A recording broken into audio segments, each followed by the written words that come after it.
लेकर बड़ी जानकारी, जहां ईरान जंग रोकने वाला प्रस्ताव पास हो गया है। अमेरिका संसद में पास हुआ ये प्रस्ताव 50 से 47 वोटों से पास हुआ है। ट्रंप के 4 सांसदों ने प्रस्ताव का समर्थन किया। ट्रंप के पास फिलहाल अभी वीटो का अधिकार है। ऐसे में ईरान पर क्या अब हमला नहीं कर पाएंगे ट्रंप, ये एक बड़ा सवाल उठता है। ट्रंप के 4 सांसदों ने भी प्रस्ताव का समर्थन किया है।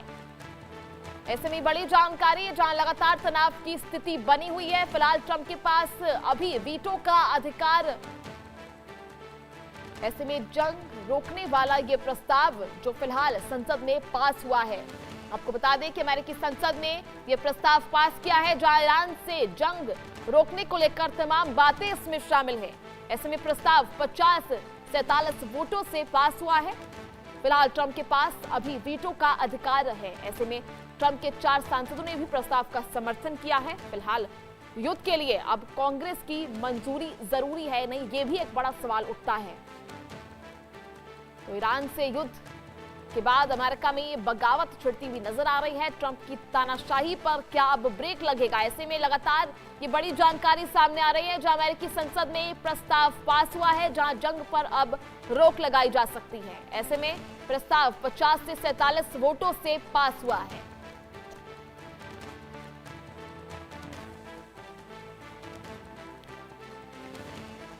ये बड़ी जानकारी लगातार आपको दे रहे हैं, जहां अमेरिकी संसद में फिलहाल 50 से 47 वोटों के साथ ही इस प्रस्ताव को पास किया गया। इस प्रस्ताव में वो तमाम बातें, जहां ईरान जंग रोकने को लेकर यह प्रस्ताव रखा गया था, यह प्रस्ताव फिलहाल पास हुआ है। हालांकि ट्रंप के पास अभी वीटो का अधिकार बाकी है। ऐसे में देखना यह होगा कि आने वाले समय में क्या अब ईरान अमेरिका की इस जंग पर रोक लगेगी, ब्रेक लगेगी, या फिलहाल यह तनावपूर्ण स्थिति जो है वो बनी रहेगी।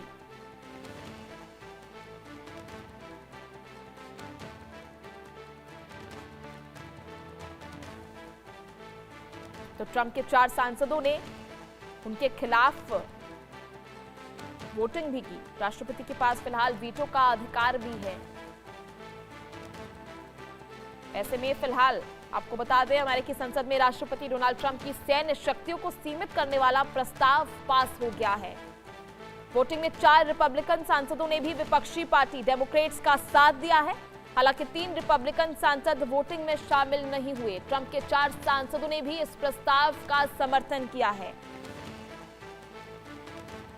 यह प्रस्ताव 50-47 से पास हुआ है। हालांकि इसे कानून बनने के लिए अभी कुछ और चरणों से गुजरना होगा। अगर यह प्रस्ताव कानून बनता है तो ट्रंप सरकार को ईरान के खिलाफ युद्ध जारी रखने के लिए कांग्रेस की मंजूरी लेनी पड़ेगी। ऐसे में अभी सीनेट में इस पर अंतिम वोटिंग होना बाकी है। इसके बाद इसे रिपब्लिकन बहुमत वाली हाउस ऑफ रिप्रेजेंटेटिव से मंजूरी लेनी होगी। ऐसे में इसके बाद ट्रंप इसके खिलाफ वीटो कर सकते हैं। फिलहाल ट्रंप के पास अभी वीटो का अधिकार बाकी है। हालांकि उसके बाद भी ट्रंप इसके खिलाफ वीटो करेंगे, ऐसा अनुमान लगाया जा रहा है। फिर उस वीटो को रद्द करने के लिए सीनेट और हाउस दोनों को 2/3 बहुमत चाहिए होगी, जो फिलहाल मुश्किल माना जा रहा है। हालांकि विपक्ष का साफ कहना है कि युद्ध शुरू करने का अधिकार संसद के पास होना चाहिए। तो युद्ध के लिए अब क्या कांग्रेस की मंजूरी लेनी होगी, क्योंकि इसको लेकर ये प्रस्ताव जो है फिलहाल पास हो गया है, लेकिन कानून बनने के लिए फिलहाल अभी और चरणों से इसे गुजरना होगा। ट्रंप के 4 सांसदों ने फिलहाल विपक्ष का साथ दिया है। ऐसे में ट्रंप के 4 सांसद उनके खिलाफ जाते हुए नजर आए। आपको बता दें कि इस प्रस्ताव को वर्जीनिया के डेमोक्रेट सीनेटर टिम केन लेकर आए हैं और बहस के दौरान उन्होंने कहा कि अभी जब युद्ध विराम की बात हो रही है, तब ट्रंप को संसद के सामने आकर अपनी रणनीति बतानी चाहिए। उन्होंने कहा कि युद्ध शुरू करने का अधिकार संसद के पास है, सिर्फ राष्ट्रपति के पास नहीं है। तो इसको लेकर एक और सवाल उठता है कि क्या अब युद्ध शुरू करने के लिए या ईरान के साथ युद्ध जारी रखने के लिए ट्रंप को कांग्रेस की मंजूरी लेनी होगी। वहीं आपको बता दें कि अमेरिकी कानून के मुताबिक कोई भी राष्ट्रपति बिना संसद की मंजूरी के सिर्फ 60 दिन तक सैन्य कार्रवाई चला सकता है। चलिए, ज्यादा जानकारी के लिए हमारे सहयोगी अजय जांडियाल इस वक्त हमारे साथ मौजूद हैं। अजय, क्या कुछ जानकारी फिलहाल इसको लेकर? ये प्रस्ताव जो है 50-47 वोटों के साथ पास कर दिया गया, लेकिन फिलहाल इसे कानून बनने के लिए और भी चरणों से गुजरना होगा। किस तरह से देखा जा रहा है?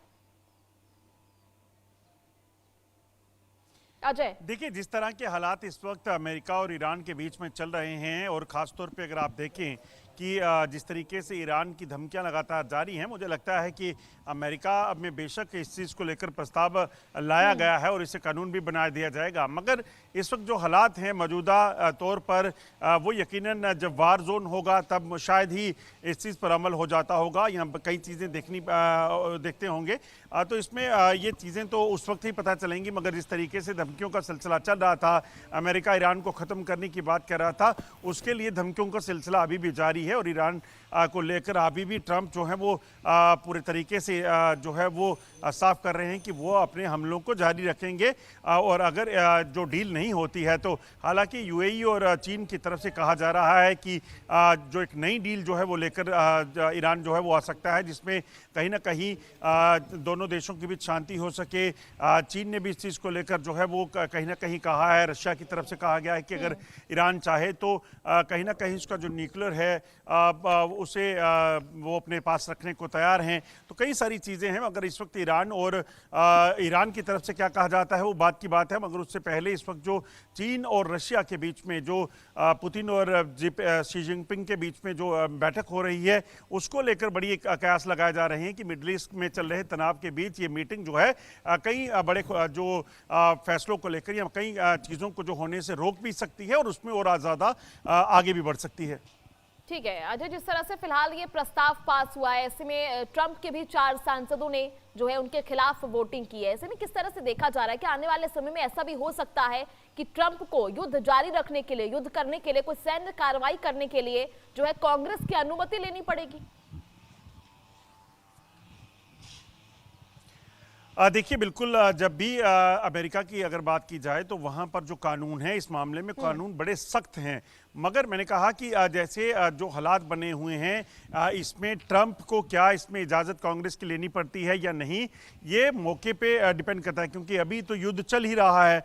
युद्ध चलने से पहले या कार्रवाई से पहले इस तरह की चीज़ें शायद हो सकती होंगी। अगर ईरान जो है वो अमेरिका पर या फिर अमेरिकी ठिकानों पर कार्रवाई करता है तो फिर कहीं ना कहीं अमेरिका को उसका जवाब देने के लिए वादे होना पड़ेगा। तो कई सारे ऑप्शंस रहते हैं, मगर ये है कि एक अलग तरह का ये कहीं ना कहीं जो इस वक्त समीकरण बन रहा है, इस तरह अलग तरह की जो चीज़ें हो रही हैं, जिसमें उन्हीं के सांसद जो हैं उनके खिलाफ अगर वोटिंग कर रहे हैं तो यकीनन ट्रंप के लिए एक चिंता का विषय बन जाता है। और अमेरिका ही नहीं बल्कि दुनिया इस पे देखेगी, क्योंकि इस युद्ध को लेकर कई देशों ने, चाहे वो नाटो कंट्रीज ही क्यों ना थी, उन्होंने भी अमेरिका का या ट्रंप का जो है वो मुखालफत की थी कि कैसे ईरान पर बिना किसी वजह के उन्होंने हमला कर दिया। ठीक है अजय, फिलहाल